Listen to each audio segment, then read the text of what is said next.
Hi, so I have watched the new Netflix documentary about waste and overconsumption and how companies trick us into buying more and more. It's called by now the shopping conspiracy, and I have thoughts, unsurprisingly, so I thought it was a good idea to share them, even though I didn't prepare much of this video, but I thought we could have kind of like an open discussion about those topics and the documentary itself. Myself like talking to an empty room, but you can answer me with your keyboard in the comments. So let's take a look at what the documentary is about and what we can discuss, the good and the bad that we can discuss about it. So let's start with the not so good things about the documentary. First, I have heard on Instagram, on people I follow on Instagram, that the Netflix people who made the documentary behaved in kind of a very shitty way towards people who helped make the documentary. And basically, they contacted a bunch of people, and those people like gave them their time, their contacts in the industry, and in the end, they weren't featured in the documentary, and their contributions weren't even like acknowledged or like credited in any way. So that's shitty, but that's not part of the documentary itself. Obviously, it's more of what surrounds the thing. So about the documentary, there is something that I really don't like, and it's how it kind of infantilizes the viewer by wrapping the whole documentary into kind of a story that I think was unnecessary. This is something that Netflix does with several of its documentaries. I haven't watched a lot of them because usually I only subscribe to Netflix for the new season of Bridgerton, but I did watch the one they made about social media, for example, and in that one they created the fiction like there was like, I don't know, like tiny people in your phone like trying to get your attention and things like that.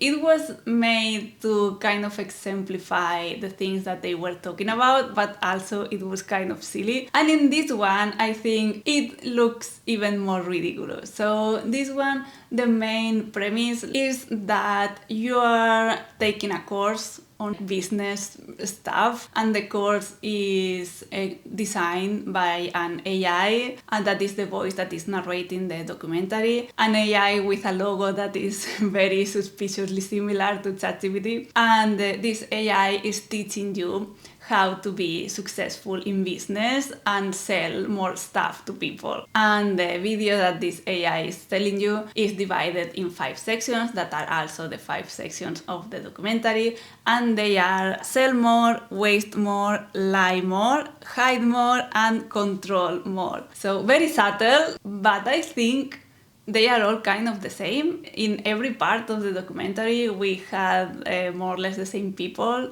talking about the same things over and over. And even though in some of those sections there were small interviews or things that were more related to the topic at hand, like they interview someone from a company called Fix It in the second part that is called Waste More, and he talked about how things are not fixed anymore and how companies like Apple try to create products that are difficult to fix so that you have to buy the new one. But aside from that, I did feel like a big part of the documentary was just repeating the same things, and at some points the whole AI story thing was kind of insulting because to exemplify some of the things that we're saying, they created a light bulb that talk with you and then a shoe that would tell you its story as a shoe and the story of its family as a shoe. I don't get it. I know that they have to kind of like make it engaging for the viewer, but having a talking shoe in a serious documentary, I think it's pushing things a bit too much. We are all intelligent enough to like watch a documentary without having to be spoon-fed some concepts and participate in that fiction. But I do think that even though the external part of the documentary, the way it's presented, I don't agree with, there are a lot of valuable insights that I do agree with in the contents of the documentary. And that's what we are going to talk about next.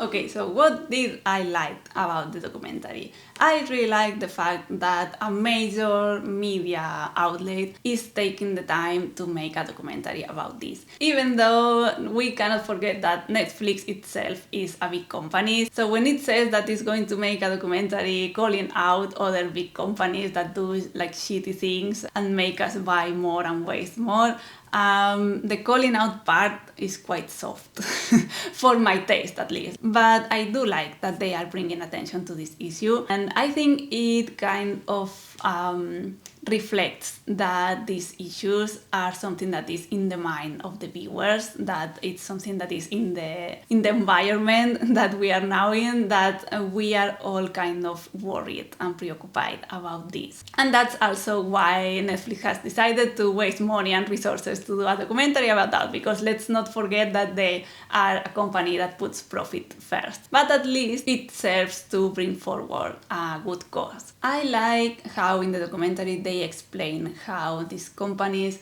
tweak every part of the shopping experience, like the website, the marketing, the packaging, in a very calculated way to make you buy more. And I like how they kind of explain some of those strategies. I would have liked for them to dig deeper into that business model, and how that business model of producing more and more to sell more and more, it's kind of unsustainable. And obviously they haven't, because producing more to make people buy more is kind of like the cornerstone of capitalism, so they are not going to criticize capitalism. They are Netflix. And I also like the part that they included about the problems with recycling. Someone in the documentary says that we recycle less than 10% of the plastic we produce, and that the solution is not to recycle more, but rather to produce less plastic. And when they said that, it made me think about all these fabrics that are now appearing in fashion that are made with recyclable materials, like recyclable plastics. And they are plastic themselves.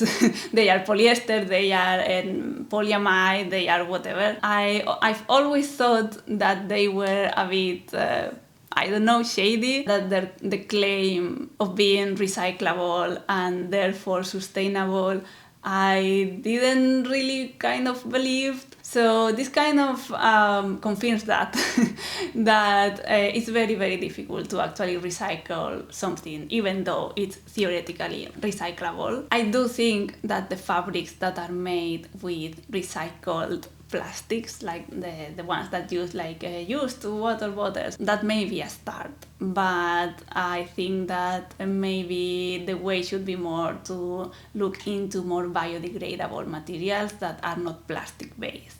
But I think that my favorite part is how they put a lot of focus on the concept of circularity and on continuing using the things, like repairing them instead of throwing them away. I really like especially how the phrase throw away gets several new meanings throughout all the documentary. In the beginning, someone says something like, when we throw away things, that away doesn't exist. And then we see all of those images of like mountains of discarded clothes or discarded like electronics and like shitty things that we just throw away because they are old, or they may not function anymore and we don't know how to repair them, or in the case of clothes, because they are not on trend. So I think that away doesn't exist is very graphically brought into our minds with those images of those places that are where things go when we throw them away. In all of those images that we see of mountains of stuff, some of those images are real and some other images are fictional. There are like mountains of clothes like engulfing cities, and the AI voice that is narrating the documentary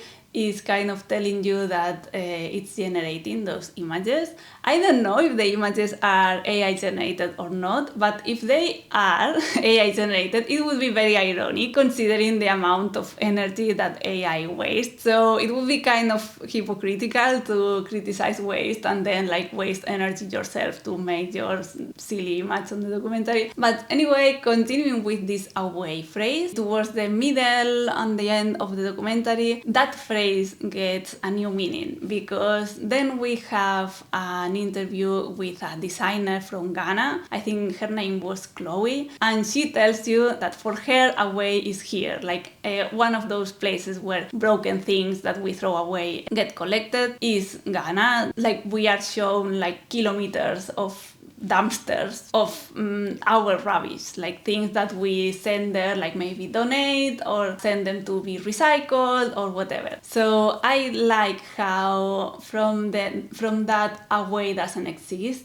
we get this away is here. Like, away is a very real place and some people live in it. And I think those images and that part of the documentary is very powerful, because we realize that overconsumption has consequences, even though we are not the ones that are dealing with those consequences. Like, those consequences get passed on into those people that live in Ghana or in any other place that we use kind of like our collective like junk thrower. I think that including those images serves to like make us more aware that someone is always paying the cost of what we discard, what we throw away. And even though we don't realize, we are also paying some of that in the form of climate change. But that's more of a long-term consequence. Like, there are people who are getting the immediate consequence of having their home countries polluted with all of our waste. They have to deal with the aftermath of a problem they had no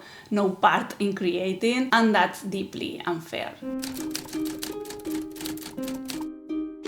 So what takeaways can we have, especially when it relates to fashion? So obviously the big takeaway of the documentary is to buy less. Like, someone towards the end, I think it's the man that worked at Adidas, he said like, buy less, it will be okay. And I think yes and no, because yes, obviously there's a big overconsumption problem and we should be more mindful of the way that we consume. But also, I don't think that not buying anything is the solution, because that disregards the work of so many small businesses, or in the case of fashion, like small designers, small brands that are making a lot of effort into doing the things the right way, into making ethical choices, sustainable choices, making clothes, for example, with fabrics that are plant-based or biodegradable, clothes that can be repaired. Some brands offer like free repairs, and that essentially are making things that with the mind that they will last. They are not the ones causing the overconsumption problem because they are not producing as much. So instead of not buying from anyone, I think that we as consumers could shift our focus and buy less, but also when we need to buy from the people who are doing things right, who are doing things in a way that is indeed sustainable and doesn't contribute to creating more meaningless waste. Because if we just reduce the amount of things that we buy, but we continue buying them from Amazon and Zara and Shein, those are the only companies that are going to remain, because the smaller brands, the smaller companies are not going to be able to survive if we don't support them. And of course, there's always the option of repairing the things that we have and also buying secondhand. I'm a big fan of buying secondhand clothes, for example, and one thing that I have discovered with this like secondhand purchase is that sometimes, or like a lot of the times, the items may not fit exactly as the way that I want, or as it happened, I bought a skirt, it was secondhand, but the original brand was Zara, and the fabric was really nice, it was a blend of cotton and linen, but it was very poorly made. I basically redid the whole skirt, like I put a new waistband and I added pockets, because who doesn't want pockets? So now I have this skirt that fits exactly as I want it to fit, and that I have invested my time on it. So I have kind of like an emotional connection with this piece, and it makes me care a lot more about it. Like I know that I'm not going to throw it away in a year, because first, like, I try not to buy trendy things, and second, now it is well made, and I know that a lot of my time, my attention and my care has been put into it. So I think that caring for our clothes, be it repairing things that we already own or altering the things that we buy secondhand,